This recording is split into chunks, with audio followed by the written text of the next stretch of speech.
We've got even more new footage from Jurassic World Rebirth showcasing the island's Tyrannosaurus Rex. An extended look at this new river raft sequence has been released in yet another mini trailer for this movie, so let's check it out. Alright mate, just check this out. TV spots and teaser trailers are dropping like flies. Yesterday we got new shots from Rebirth, and today Studio Movie Grill, based out of Dallas, Texas, have released yet another mini trailer, this time featuring an extended look at the river raft sequence. This is one that fans have been waiting for a really long time. Let's check it out.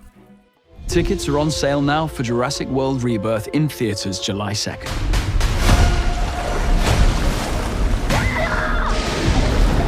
The worst of the worst, we're left here.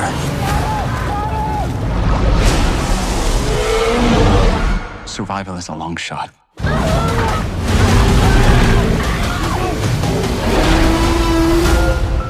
Rated PG-13.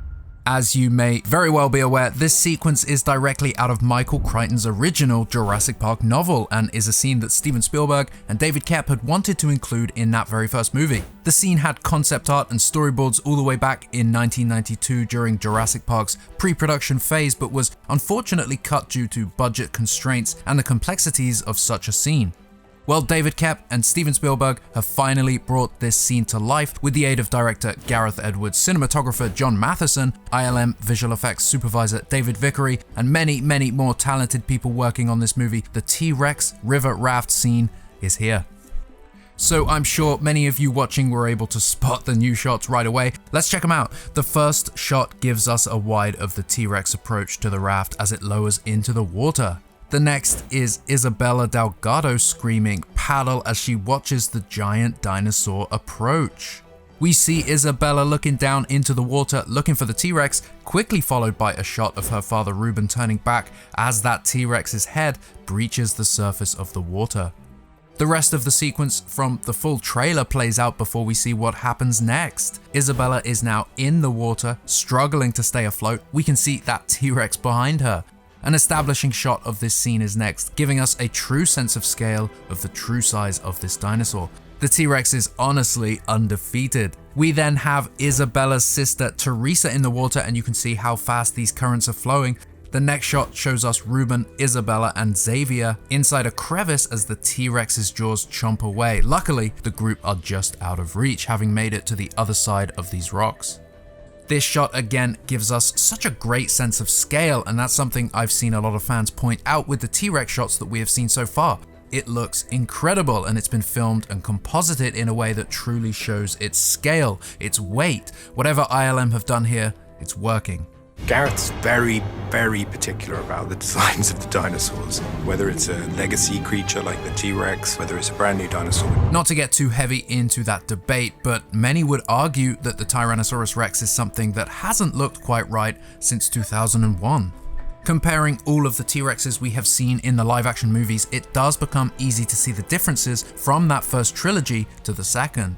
There were many reasons for this, of course, and I won't get too much into those details, but we know that through the course of the World movies, ILM rebuilt the T-Rex a handful of times, trying to match the iconic look from the first.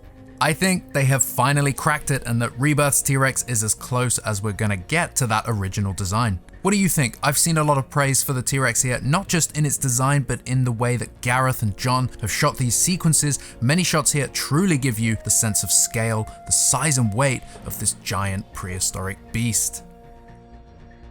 What we know about Rebirth and about the island is that in and around the year 2010, InGen were conducting further experiments with dinosaur DNA, which led to the creation of the Distortus Rex. It is therefore assumed that the DNA used to create this T-Rex is likely the very same DNA used on InGen's original dinosaur at the very first park.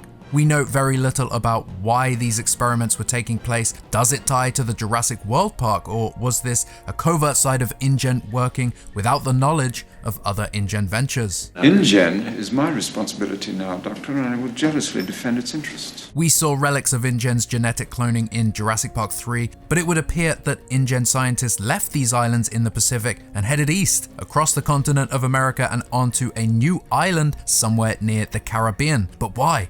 Some would argue that this is a tired trope, InGen having yet another secret island full of dinosaurs, and I get it, but no. InGen's sordid history is something only lightly explored in the movies, but something hinted at many times. I don't remember that on InGen's list. It's because it wasn't on their list, and that makes you wonder what else they were up to. Fans who grew up with the original trilogy will know that thought. What else were InGen up to? Our imaginations ran wild back then, and it looks like Rebirth will satisfy that and more. Because what in the actual hell were they thinking? So who are the Delgados? The trailers and featurettes have revealed the family: Ruben, Isabella, Teresa, and either a tour guide or boyfriend to Teresa, Xavier Dobbs. It is not clear why or how they become stranded on the island, but I believe a sailboat is involved. While these new clips indeed provide more shots of the family, we still don't know too much about them or their situation, aside from the fact that they end up on the same boat as Zora's team at one point and are with Duncan and co during the gas station sequence. Thanks to Alex for sending these my way. We have incredibly high resolution stills from the movie showing the family. The first one shows us the family hiding inside the grocery store. This is during the winged Mutodon sequence, and I've seen many point out that the products on the shelves have modern logos, despite supposedly being from the year 2010.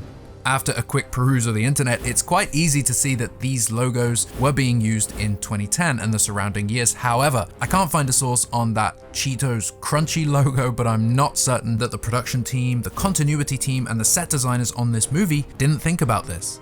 Those Dr. Pepper cans, however, unless I'm mistaken, are modern. This is the most recent design of the can that can be found in the UK, which is where they filmed this scene. Obviously, in the movie, we're not going to have close-ups of these cans, it really doesn't matter, but the attention to detail does stand out to some, which is funny.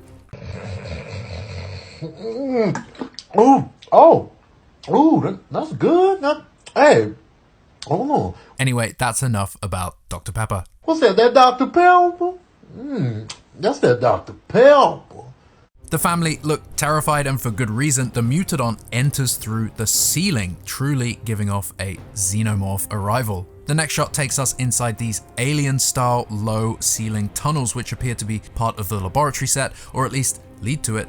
This could also be part of the geothermal plant. As we know, this island also ran on geothermal power. Spared no expense. We see Xavier, Ruben, Zora, Duncan, and Loomis. They're either looking at something or listening for something, and we know from the trailers that at one point during this scene, trigger-happy Zora Bennett is firing her handgun at something.